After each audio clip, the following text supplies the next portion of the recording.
In September 1991, shortly after the end of the Cold War, a cabal of elite bankers and intelligence spooks led by George H. W. Bush financed a $240 billion covert operations war chest through the purchase of 10-year securities that, as it happened, were scheduled to come due on September 12, 2001.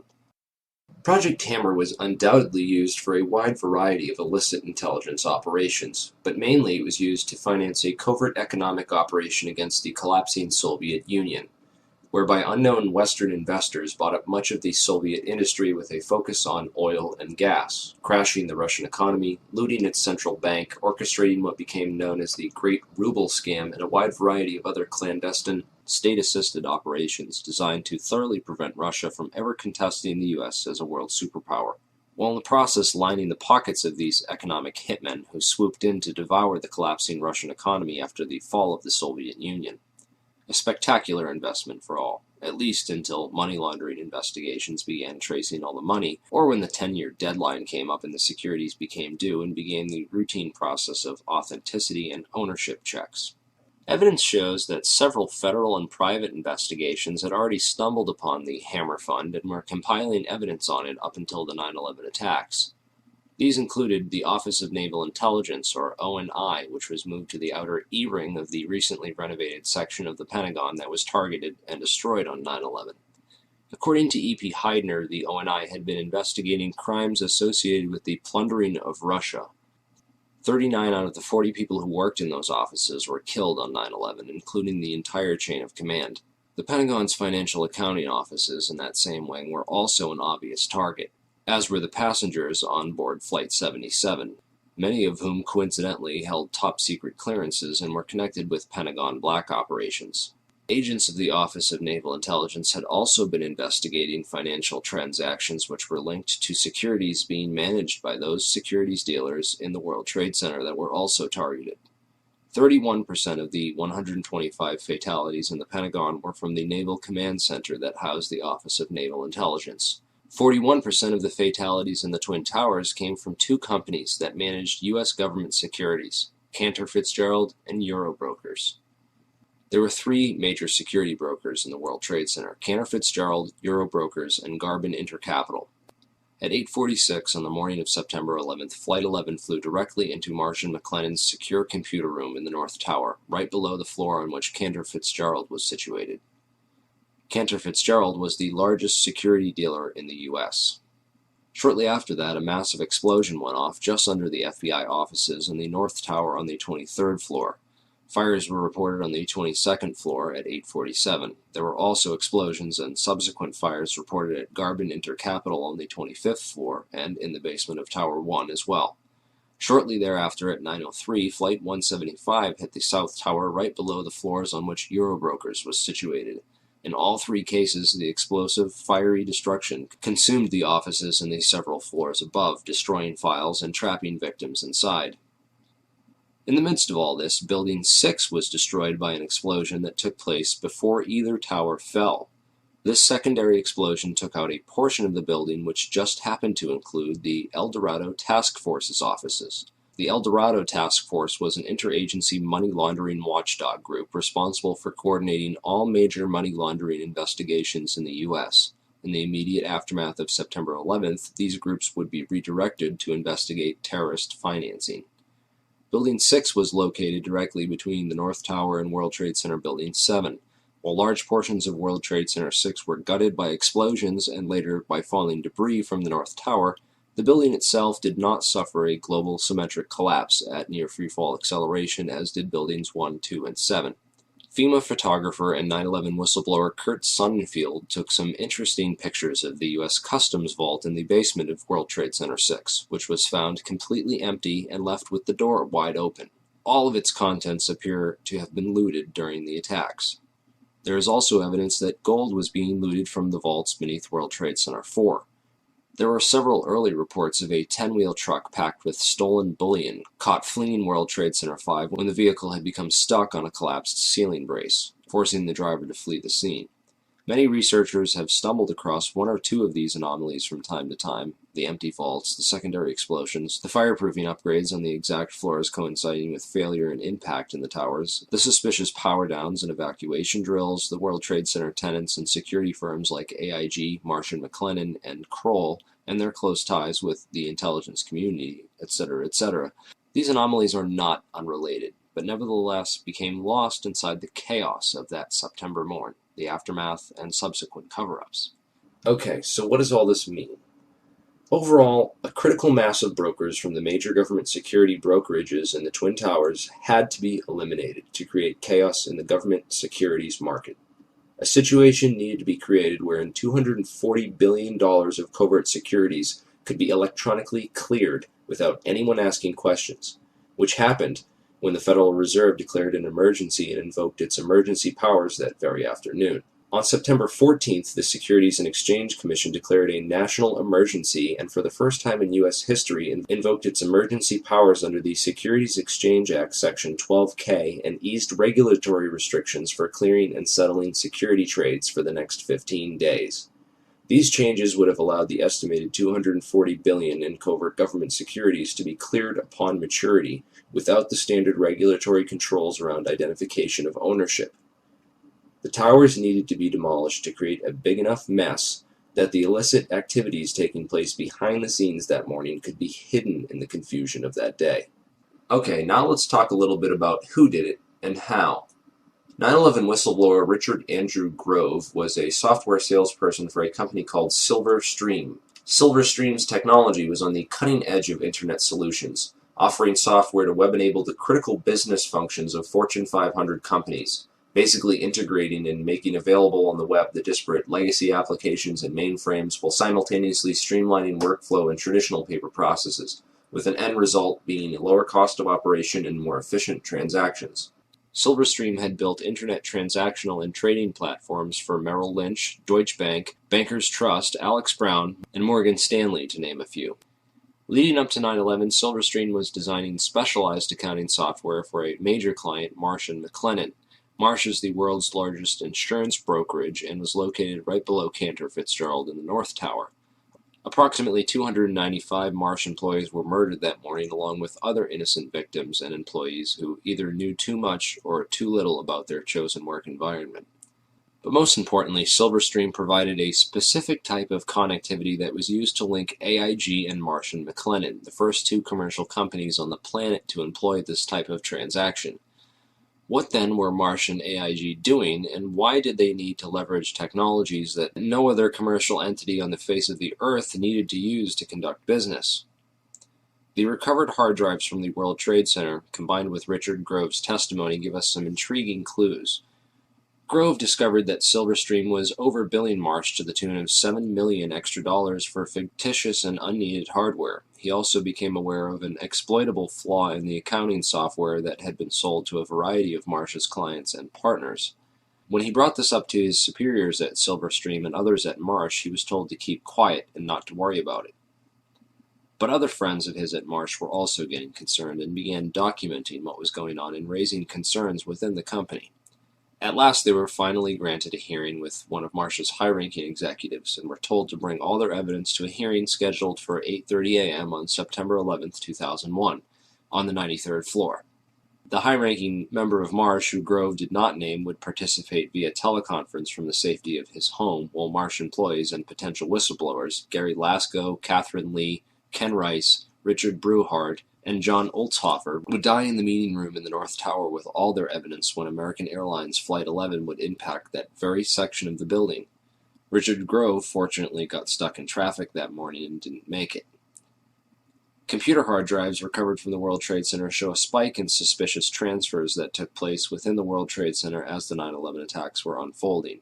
Richard Grove is convinced that these suspicious money transfers were performed electronically using Silverstream software, and that the overbilling of Marsh was hush money for the operations.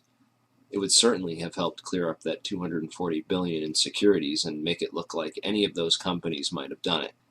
The recovered hard drives and financial transactions from 9/11 all show clear evidence that something was going on that morning. Marsh's CEO at the time was Jeffrey Greenberg, the son of Maurice Greenberg of AIG. Most insurance companies were hurting badly in late 2001 after $40 billion in insurance settlements had been paid out for the devastation caused by the 9/11 attacks. Yet one insurance company did not suffer quite the same losses as the other companies did. American International Group, or AIG as it turns out, is much more than an insurance company. With its long ties to the intelligence community, AIG was founded by OSS operative Cornelius V. Starr, 2 R's, the uncle of Clinton's friend Kenneth Starr. AIG currently operates a complex network of shell companies and other entities which operate internationally and have been used for clandestine intelligence gathering and other covert activities for decades. The company that ran security in the World Trade Center, Kroll Associates, was owned by AIG. The CEO of AIG on 9/11 was a guy named Morris Greenberg, who was actually nominated for the position of Director of Central Intelligence after he authored a report for the Council on Foreign Relations, of which he is a high-ranking member, where he advocated that FBI and Drug Enforcement Agency agents operating abroad should not be allowed to act independently of either the ambassador or the CIA, lest pursuit of evidence or individuals for prosecution cause major foreign policy problems or complicate ongoing intelligence and diplomatic activities. Of course, this type of policy is essentially a continuation of things like Executive Order 12333 and the CIA-assisted Contra cocaine trafficking that went on as an immediate result. These backdoor agreements open the floodgates for government drug money laundering and narco-trafficking. Former LAPD narcotics detective turned whistleblower Michael Rupert has written a series of excellent articles documenting AIG's involvement in drug money laundering, undoubtedly revealing yet another motive for the invasion of Afghanistan, a country which currently produces over 90% of the world's heroin supply. Drugs are arguably the most profitable commodity on the entire international market, and drug money was undoubtedly a motive behind the invasion of Afghanistan and consequently the 9/11 attacks. While companies like AIG launder the drug money for big banks, the actual drug production and trafficking can be traced back to the same Iran-Contra affiliates like Richard Armitage and Frank Carlucci. Unfortunately, that rabbit hole is a bit too deep and off-topic to get into here.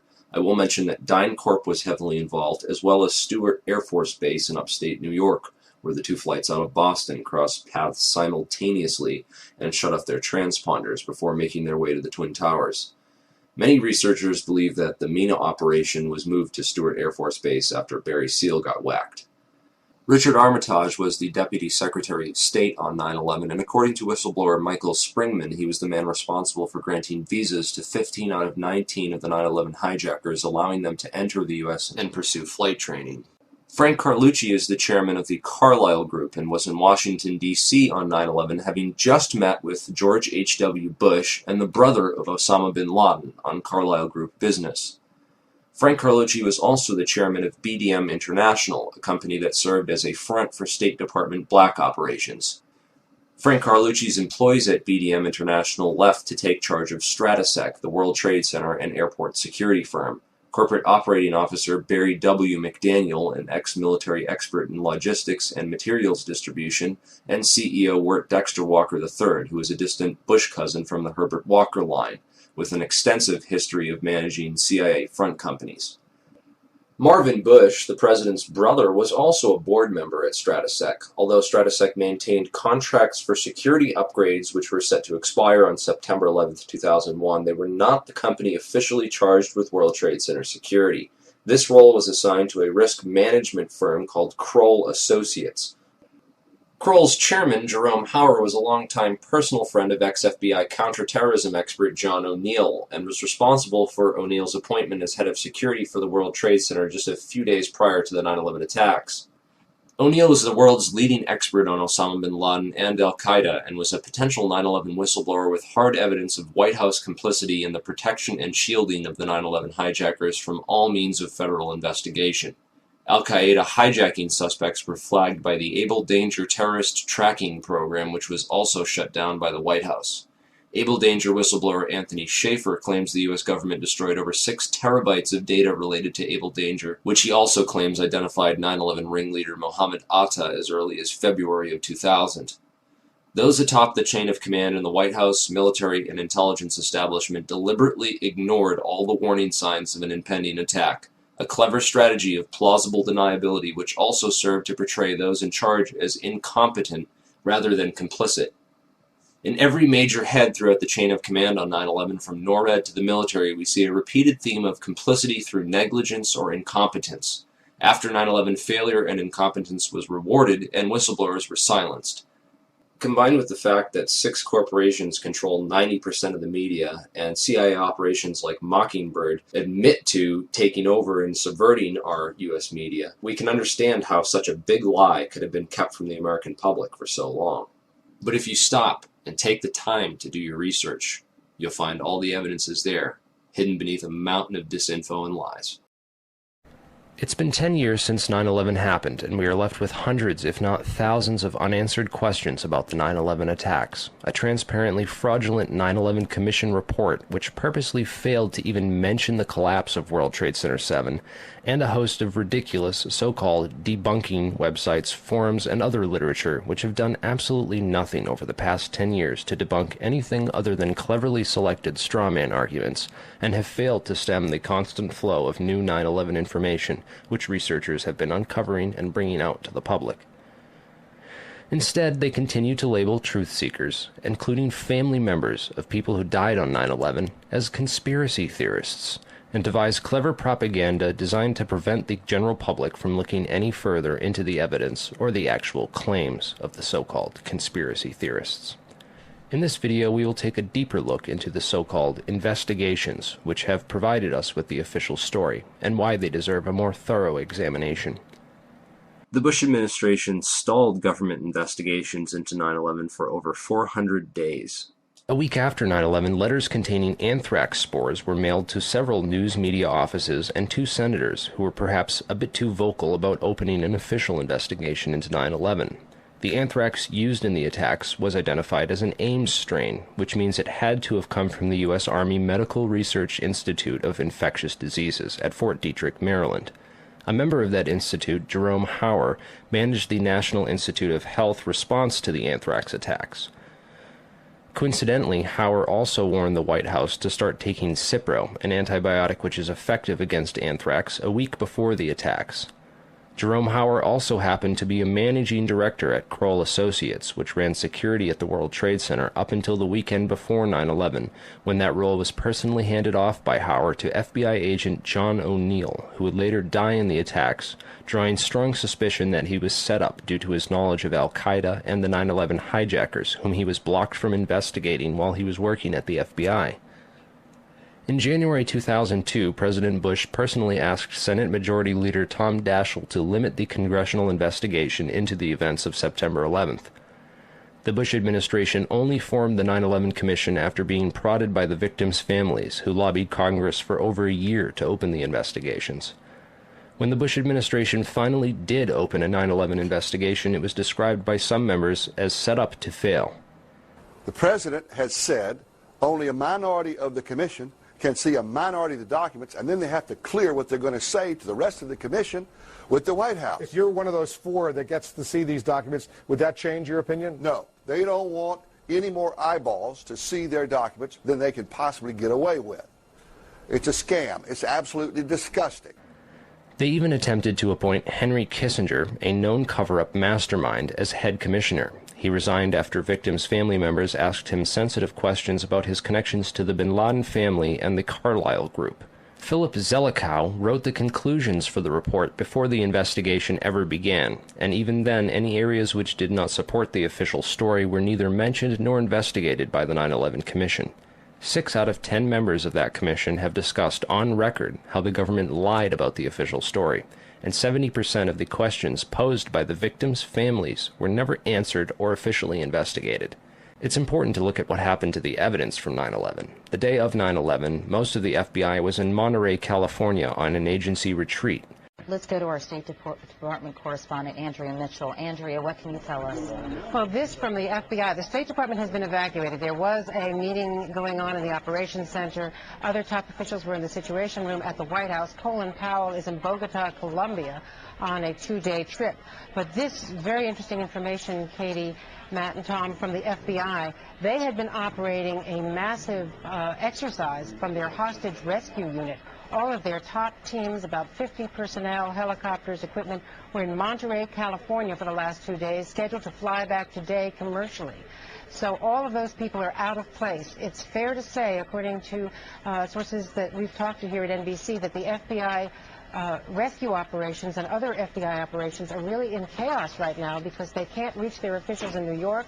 All of their phone lines are down, and now you've got all of their special experts on this stuck in Monterey, California, trying to get a military flight back because there are no longer commercial flights. So they are seriously out of pocket, and there is a real breakdown of the FBI anti-terror coordination team, which is, of course, the principal team that would lead any effort and was so effective under Jim Kallstrom in New York City during the World Trade Center bombing and the TWA explosion, which, of course, turned out not to be terror. Andrea, is the State Department... This was essential for keeping the more experienced and honest members of the agency as far away from the crime scene as possible, while other agency insiders could be assigned to the investigations before their counterparts returned. Federal authorities such as FEMA and the CIA took immediate control over the crime scene and began whisking away evidence that very same night. Turner Construction, one of the primary contractors at Ground Zero, occupied the 38th floor of the North Tower and was involved in performing the fireproofing upgrades inside the towers. It has been noted that these upgrades were completed in the 3 years before 9/11 on floors that match up almost identically to the floors of impact and failure on 9/11. Once the cleanup was fully coordinated, the operations were consolidated under the control of two primary contractors, AMEC Construction Management and Bovis Lend-Lease. These are the two companies that were originally assigned to the areas of Ground Zero that included the North Tower, AMEC, and the South Tower, Bovis. A truly surprising fact is that at the time of the attacks on 9/11, AMEC had just completed a $258 million refurbishment of Wedge 1 of the Pentagon, which is exactly where American Airlines Flight 77 impacted that building. Arguments over the size of the hole of the Pentagon and whether it was a plane or a missile are, in my opinion, a convenient distraction from the much bigger picture of why that section of the building was targeted and by whom. On September 10, 2001, Secretary of Defense Donald Rumsfeld announced that $2.3 trillion in unadjusted funds were missing from the Pentagon budget. The very next day, the offices whose responsibility it was for tracking that money down were destroyed when American Airlines Flight 77 impacted that very section of the building. The only off-site backup for the Pentagon's black budget financial records was a secure federal office building in the World Trade Center complex. Strangely, it too was destroyed on 9/11. World Trade Center 7 was the largest CIA headquarters outside of Langley, Virginia, and housed offices involved in several large-scale federal investigations into massive stock market and accounting fraud. Not surprisingly, World Trade Center 7 was the first to be cleaned up and the evidence destroyed at Ground Zero. So if the Twin Towers in Building 7 were brought down in a controlled demolition, and the scientific evidence points to nanothermite, then who could have produced this and who could have put it in the buildings, and how did they get it there? In the impact zone of the North Tower was a company called Marsh & McLennan, which at the time was the world's largest insurance brokerage company. One of Marsh's executives was a guy named L. Paul Bremer, who was also the chairman of the Congressional National Commission on Terrorism from 1999 to 2000, and the U.S. ambassador at large for counterterrorism from 1986 to 1989. Instead of going to work on the day of 9/11 and dying inside the towers with hundreds of his employees, Bremer decided to go on MSNBC and tell the world that Osama bin Laden was behind the attacks and possibly Iraq and Iran, and then he demanded the most severe military response we can come up with. L. Paul Bremer was called away from Marsh in 2003 to become the Iraq occupation governor, a role he has been widely criticized for. So Bremer not only worked inside the buildings, but had offices directly in the impact zone of the South Tower where Flight 175 would hit. He missed work on 9/11 to give us the official story on national television, and went on to be the Iraq occupation governor. You really can't get more connected to 9/11 than that. Oh wait, you can, sorry. I forgot to mention that Bremer was also the former manager for Kissinger Associates. He was a member of the board for Akzo Nobel, the parent of International Paint Company, which produced a fireproofing application for skyscrapers called Interchar. Bremer was also on the International Advisory Board for the Japanese mining and machinery company Komatsu, which at the time had been involved in a joint venture agreement with Dresser Industries, the oil services intelligence front where Prescott Bush Sr. and George H.W. Bush got their start with Neil Mallon. Anyway, the Komatsu Dresser mining division operated from 1988 to 1996 1997, and in July 1996 it patented a nanothermite demolition device that could, quote, demolish a concrete structure at high efficiency while preventing a secondary problem due to noise, flying chips and dust, and the like. As many of you know, residues of thermite, a highly energetic chemical mixture, have been confirmed in samples of World Trade Center dust, and the use of thermite at the World Trade Center was also revealed by environmental data. See the description for more links and sources. Scientific Applications International Corporation, a defense contractor with expertise in thermite-related technologies, played a large part in the NIST World Trade Center investigation. A few other names and companies inside the Twin Towers also worthy of further investigation include Craig Stapleton, who is married to Bush's cousin Dorothy Walker Bush. Stapleton was the president of Marsh Real Estate Advisors from 1982 to 2001. He was a member of the board of directors for Cendant, that was charged with massive accounting fraud in 1998, and went on to join Winston Partners, a privately owned investment firm founded in 1993 and led by George W. Bush's brother Marvin. Other very powerful and well-connected people worked in senior management at Marsh. These included Stephen Friedman, a senior principal at Marsh Capital and former partner at Goldman Sachs, who later became George W. Bush's top economic advisor. Friedman was also a member of the Brookings Institution, the Bilderberg Group, the Foreign Intelligence Advisory Board, and the board at In-Q-Tel, the investment firm founded by the CIA in 1998. In-Q-Tel invests in state-of-the-art technologies related to defense and intelligence work, including nano and chemical technologies, according to its website. In another interesting coincidence, Friedman belonged through Cornell University to a secret society called Quill and Dagger, the membership of which includes Paul Wolfowitz, Sandy Berger, and Stephen Hadley. Wolfowitz, the neocon Deputy Secretary of Defense in the Bush administration, was the author in 1992 of the Wolfowitz Doctrine of preemptive warfare. He also made comments about a surprise-like Pearl Harbor months before 9/11 and met with Pakistani ISI General Mahmoud Ahmed in the week before 9/11. Berger, the national security advisor to President Clinton, was later caught stealing documents from the 9/11 Commission investigation. Berger was also the boss of White House counterterrorism czar Richard Clarke, and together with Hadley, who was Condoleezza Rice's deputy, was responsible for delaying or obstructing Clarke's plans to stop al-Qaeda in January of 2001. Jeffrey Greenberg resigned from Marsh & McLennan after being accused of serious financial crimes. The first plane of 9/11 flew directly into his company's secure computer room in the North Tower. Jeffrey Greenberg is a member of the Brookings Institution and the Trilateral Commission. Jeffrey Greenberg rose quickly through management at Marsh, having come there directly from AIG in 1995, and then becoming CEO just 4 years later. At Brookings, Greenberg hobnobbed with Lee Hamilton, co-chair of the 9/11 Commission. There's also Jim Pierce, another Bush cousin, who was managing director of Aon Corporation, who, according to the NIST report, modified unknown sections of Floor 83 in the South Tower in 1997. Jim Pierce had arranged a meeting on the 105th floor of the South Tower for that morning. Pierce survived that day, despite the fact that 12 people came to the meeting in the South Tower and 11 of them died. The location of the meeting had been changed the night before to the Millennium Hotel, where Pierce watched the South Tower as it was hit by the aircraft. Apparently, the meeting attendees were not all notified of the change in location. Another interesting character is Joseph Kasputis, of Baseline Financial Service, which occupied the impact zone of the South Tower on floors 77 and 78, where United Airlines 175 impacted. Kasputis has a history of being well connected to the highest levels of government, as well as to the defense and intelligence industries. Kasputis worked from 1972 to 1977 for the U.S. Department of Commerce and Defense. He was also the deputy director of Nixon's White House task force that dealt with the Arab oil embargo of 1973, and was instrumental in the creation of the Department of Energy. Kasputis went on to run a large corporation called Primark that had offices in both towers on 9/11. One of the subsidiaries of Primark, the Analytical Sciences Corporation, TASC, worked with so-called black or top-secret programs.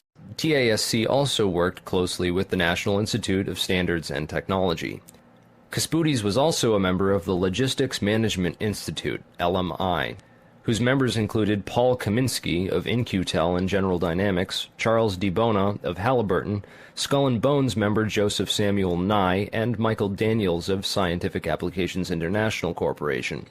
LMI's self-proclaimed role is advancing the science of government.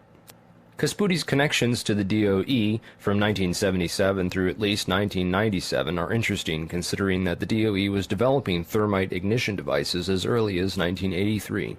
Joseph Casputes went on to become the CEO of Baseline Financial Services, which was directly in the impact zone on the 78th floor of the South Tower. According to NIST, Casputes Baseline Financial modified the southeast corner of Floor 78 in 1999, exactly where the aircraft hit on 9/11.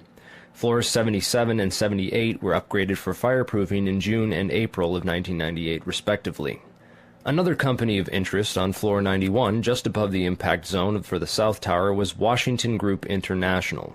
This company was known primarily as a construction and mining firm, and it had just acquired Raytheon Engineers in July of 2000. In 1996, Washington took over Morrison Knudsen, an engineering and construction firm that had a history of working on large-scale projects around the world, including in China, Iran, Afghanistan, and Saudi Arabia. The Army Corps of Engineers hired Morrison Knudsen to demolish over 200 buildings in 1995. One of the DOE facilities for which Washington was responsible well before 9/11 was the Savannah River site near Aiken, South Carolina. In February of 1997, Lawrence Livermore National Labs and the Savannah River site signed an agreement of cooperation to share technology. Savannah went on to add developing sol gel technology for fuels and other applications to its portfolio. Sol gel technology is utilized by Lawrence Livermore National Laboratories for making nanothermites. In another coincidence, Savannah River Technology staff participated in the search and rescue operations at Ground Zero by providing unique tools. Just before 9/11, Washington was going through a tough time financially and sought Chapter 11 bankruptcy protection. Securities and Exchange Commission documents show that Washington made court-ordered pre-petition payments as part of these proceedings to a number of companies, including Komatsu. Washington also made payments to Greenhorn and Omara, whose employee, Teresa McAllister, was a lead author of the FEMA and NIST reports on the World Trade Center disaster, and to Sumitomo Bank, which was closely allied with Komatsu. Building 7 was a 47-story federal office building in the World Trade Center site, which collapsed at 5:20 p.m. on the afternoon of 9/11. This building was home to the CIA, in fact the largest CIA headquarters outside of Langley, Virginia. It also housed offices for the Secret Service and the Securities and Exchange Commission. One of the most interesting tenants, however, was then Mayor Giuliani's Office of Emergency Management and its Emergency Command Center on the 23rd floor. This floor received $15 million worth of renovations, including independent and secure air and water supplies, and bullet and bomb-resistant windows designed to withstand 200-mile-per-hour winds. Mayor Giuliani was a former U.S. prosecutor for the South District of New York from 1983 to 1989, who was in charge of investigating the terrorist financing Bank of Credit and Commerce International. After he left his job as a prosecutor to start a political career, he worked for a law firm called White & Case that actually represented BCCI. So he went from prosecuting the BCCI to working for a law firm which defended the BCCI. This was likely his foot in the door of this underground corporate criminal network. Giuliani would later help to destroy all the crime scene evidence from Ground Zero. Giuliani's sidekick on 9/11 was Police Commissioner Bernard Kerik, who appeared to be coaching some of Rudy's actions that day, keeping him away from the media and even answering questions for him about explosives in the buildings. In fact, Bernard Kerik gave us the first official government pronouncement that no explosives were involved in the destruction of the World Trade Center buildings. Kerik's department was also the same one that found that pristine, completely undamaged hijacker's passport, which survived a plane impact, and Fireball, which destroyed 2 titanium black boxes and 3 towers. Yeah, Kerik would later receive a nomination from President Bush to become Director of Homeland Security, which he declined for personal and political reasons, and instead took a job training the Iraqi police force in Iraq alongside L. Paul Bremer. Both men are credited for turning Iraq into the unwinnable quagmire it is today. In February of 2010, Kerik was sentenced to 4 years in federal prison for conspiracy and fraud charges, unrelated to the crimes of 9/11, unfortunately, but it still goes to show you what kind of person he is. Definitely the kind of person you'd want inside the New York City police force during a staged event like 9/11. And lastly, we have the Pentagon. It's certainly peculiar, to say the least, that al-Qaeda terrorists hell-bent on destroying the USA would not crash their plane into the north wing of the Pentagon, where all the most important offices were, like Donald Rumsfeld, John Ashcroft, etc., and that they would instead choose to target the one section of the Pentagon that had most recently been refurbished to withstand missile impacts. It's also interesting to note that the company which completed the $258 million refurbishment to Wedge 1 of the Pentagon was also hired as a contractor to clean up Ground Zero in New York City. Wedge 1 also coincidentally housed the Pentagon's Budget Analyst Office, where DoD staffers were working on the mystery of the $2.3 trillion that was reported missing by Defense Secretary Donald Rumsfeld in a press conference the day before 9/11. The Pentagon's comptroller in charge of that money at the time was an interesting fellow named Dov Zakheim, a member of the Council on Foreign Relations, the International Institute for Strategic Studies, and a contributor to the neocon think tank Project for the New American Century. Zakheim helped write the PNAC document Rebuilding America's Defenses, in which he is credited for the line which states, "Further, the process of transformation, even if it brings revolutionary change, is likely to be a long one, absent some catastrophic and catalyzing event, like a new Pearl Harbor." Several members of the Bush administration, including President Bush himself, would later refer to 9/11 as a new Pearl Harbor. A respected and established voice in the intelligence community, his views were eagerly accepted. And Dov went from his position at Systems Planning Corporation to become the comptroller of the Pentagon in May of 2001. Perhaps not so coincidentally, it was an SPC subsidiary, Tridata Corporation, that oversaw the investigation after the terrorist attacks on the World Trade Center in 1993. SPC, according to their official website, specializes in many areas of defense technology production and manufacture, including a system developed by their radar physics group called the Flight Termination System, or FTS. This is a system used to destroy target drones, craft that would be fired on by test aircraft or weaponry, in the event of malfunctions or misses. This highly sophisticated wargame technology allows the control of several drones from a remote location on varying frequencies and has a range of several hundred miles. This technology can be used on many different types of aircraft, including large passenger jets. According to the SPC website, a recent customer at that time was Eglin Air Force Base, located in Florida. Eglin is very near another Air Force base in Florida, MacDill Air Force Base, where Dov Zakheim contracted to send at least 32 Boeing 767 aircraft as part of the Boeing Pentagon tanker lease agreement. As the events of September 11, 2001 occurred, little was mentioned about these strange coincidences and the proximity of Dov Zakheim and his group. Since there was little physical evidence remaining after the events, investigators were only left with photographic and anecdotal evidence. This is a photograph of the Flight Termination System module from their site. Note it has a cylindrical shape and is consistent with the size and shape of the object observed under the fuselage of Flight 175. The Boeing lease deal involved the replacement of the aging KC-135 tanker fleet with these smaller, more efficient Boeing 767s, which were to be leased by Dov Zakheim's group. The planes were to be refitted with refueling equipment, including lines and nozzle assemblies. In this enlargement of Flight 175, we can clearly see a cylindrical object under the fuselage and a structure that appears to be attached to the right underside of the rear fuselage section.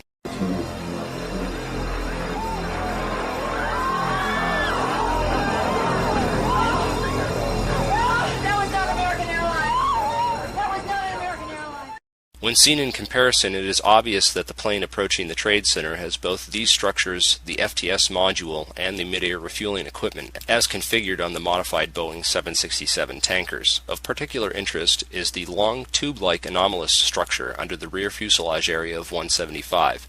This structure runs along the right rear bottom of the plane. The equipment attached to the underside of the plane which hit the World Trade Center is identical in every single way to the Boeing 767s issued by Dov Zakheim. Whoa, whoa, whoa. Bring it back. The video you're watching now came from Loose Change First Edition. Did you catch that? It appears to show the FTS pod self-destructing just before impact.